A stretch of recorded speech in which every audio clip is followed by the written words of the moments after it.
할렐루야. 오늘도 귀한 하루, 복된 하루, 말씀으로 승리하는 하루가 되시기 바랍니다.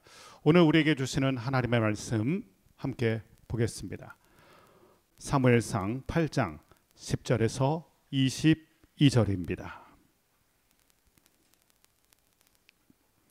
사무엘이 왕을 요구하는 백성에게 여호와의 모든 말씀을 말하여 이르되 너희를 다스릴 왕의 제도는 이러하니라. 그가 너희 아들들을 데려다가 그의 병거와 말을 어거하게 하리니 그들이 그 병거 앞에서 달릴 것이며 그가 또 너희의 아들들을 천부장과 50부장을 삼을 것이며 자기 밭을 갈게 하고 자기 추수를 하게 할 것이며 자기 무기와 병거의 장비도 만들게 할 것이며 그가 또 너희의 딸들을 데려다가 향료 만드는 자와 요리하는 자와 떡 굽는 자로 삼을 것이며 그가 또 너희의 밭과 포도원과 감람원에서 제일 좋은 것을 가져다가 자기의 신하들에게 줄 것이며 그가 또 너희의 곡식과 포도원 소산의 11조를 거두어 자기의 관리와 신하에게 줄 것이며 그가 또 너희의 노비와 가장 아름다운 소년과 나귀들을 끌어다가 자기 일을 시킬 것이며 너희의 양떼의 10분의 1을 거두어 가리니 너희가 그의 종이 될 것이라. 그날에 너희는 너희가 택한 왕으로 말미암아 부르짖되 그날에 여호와께서 너희에게 응답하지 아니하시리라 하니 백성이 사무엘 말 듣기를 거절하여 이르되 아니로소이다. 우리도 우리 왕이 있어야 하리니 우리도 다른 나라들과 같이 되어 우리의 왕이 우리를 다스리며 우리 앞에 나아가서 우리의 싸움을 싸워야 할 것이니이다 하는지라.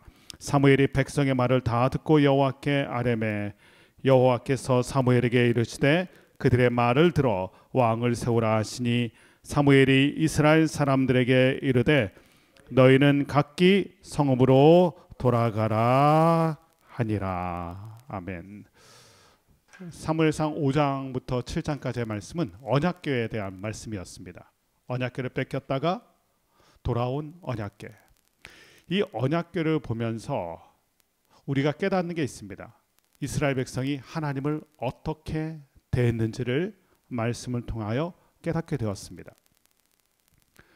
이스라엘 백성은 언약궤를 부적 취급하듯 다루었는데 그것은 하나님을 섬긴 것이 아니라 하나님을 이용했던 모습입니다.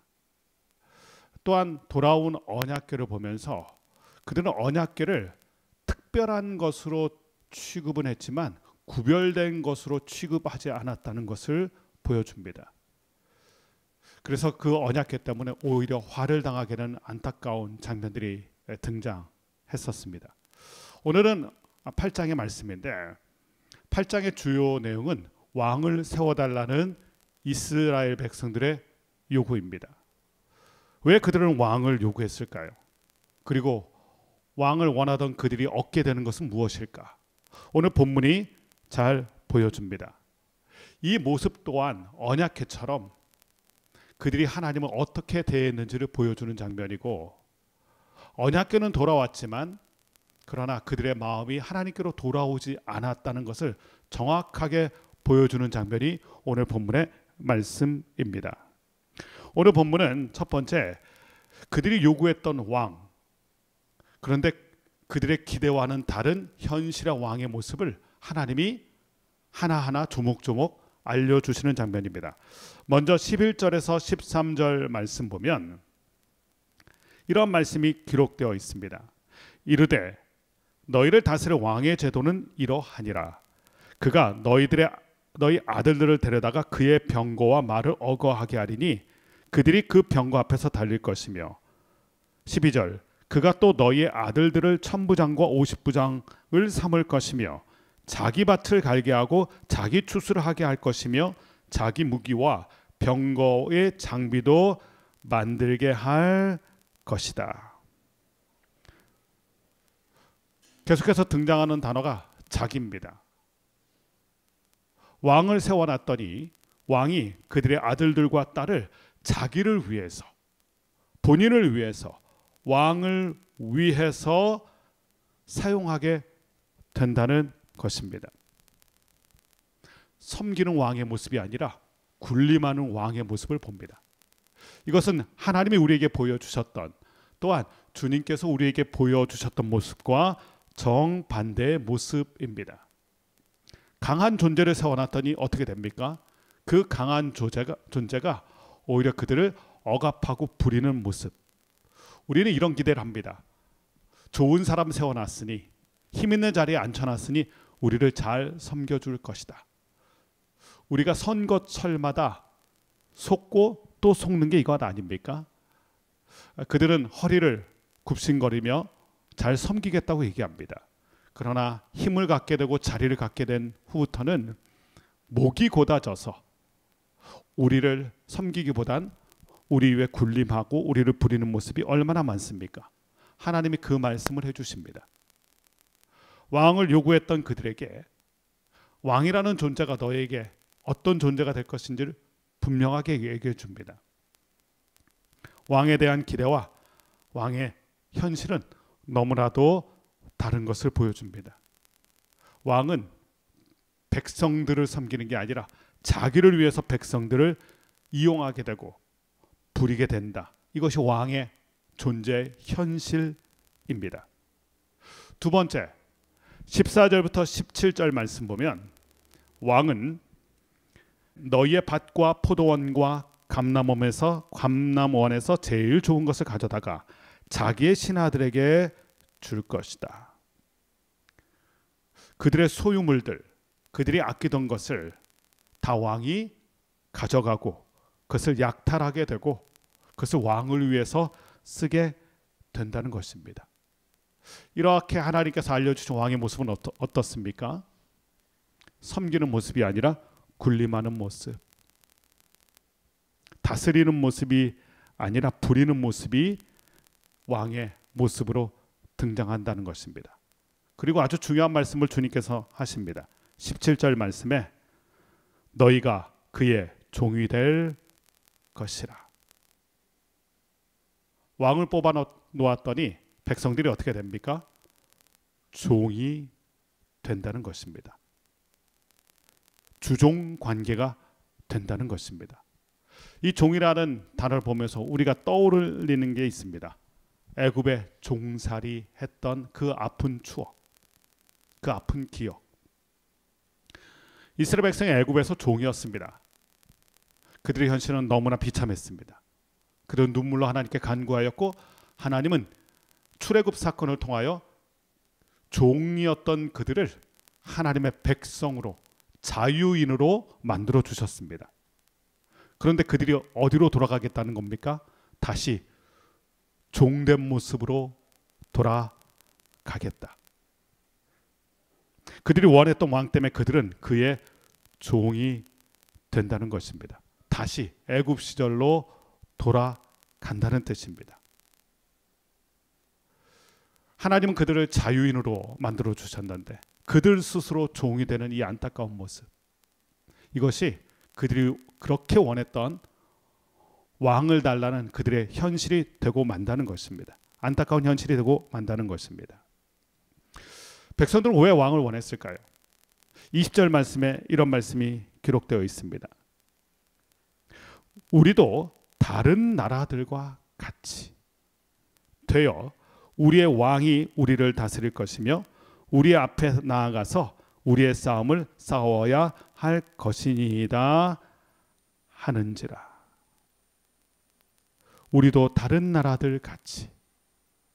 하나님께서 이스라엘 백성을 출애굽시키신 다음에 이렇게 말씀하셨습니다. 너희는 제사장 나라, 거룩한 백성이 될 것이다. 구별된 백성, 다른 나라와는 다른 그러한 하나님의 백성이 될 것이다. 그런데 그들은 어떻게 얘기합니까? 우리도 다른 나라처럼 성화되는 길로 부르셨는데 동화되어버리는 안타까운 이스라엘 모습이 이 고백에서 드러납니다. 다른 나라처럼 되겠다는 것입니다. 그리고 그들이 세운 왕이 그들을 위해 줄 것이다. 그들을 위해서 싸워줄 것이다. 그동안 이스라엘 백성을 위해서 싸워주신 분은 하나님이십니다. 이스라엘 백성이 싸운 것처럼 보이지만 하나님이 이스라엘 백성을 위해서 싸워주신 것입니다. 그래서 위기 때마다 하나님이 세워주신 사사라는 존재가 있습니다. 사사 시대가 영적으로 탁한 시대였지만 그들이 위기를 겪을 때마다 하나님께서는 온니엘부터 기드온, 삼손 이런 기라성 같은 사사를 세우셔서 구원자로 쓰셨습니다. 하나님이 싸워주시면서 하나님이 세우신 존재들이 있었습니다. 그런데 이스라엘 백성이 이제 우리를 위해서 왕을 세울 것이고 그 왕이 싸워줄 것이다. 이런 기대를 한 것입니다. 이것은 이제 하나님을 패싱하겠다는 것입니다. 왕이 하나님의 자리를 대신하겠다는 것입니다.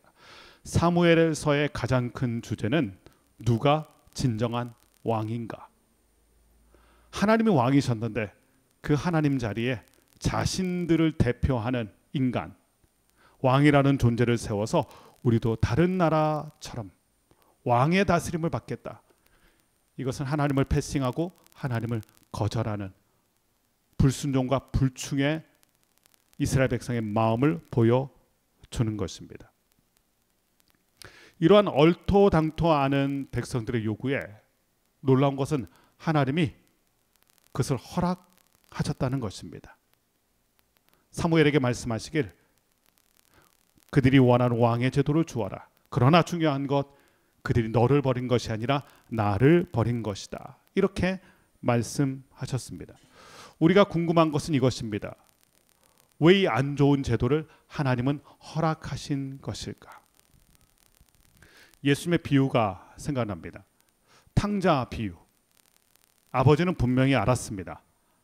탕자가 요구하는 게 무리한 요구란 걸 알았고 그 무리한 요구 때문에 탕자의 삶이 방탕하게 된다는 것, 어려움을 겪게 된다는 것, 유산을 가지고 떠나면 그의 인생이 내리막길 된다는 것, 반드시 후에 막급한 일이 된다는 것 아버지도 잘 알고 있었습니다.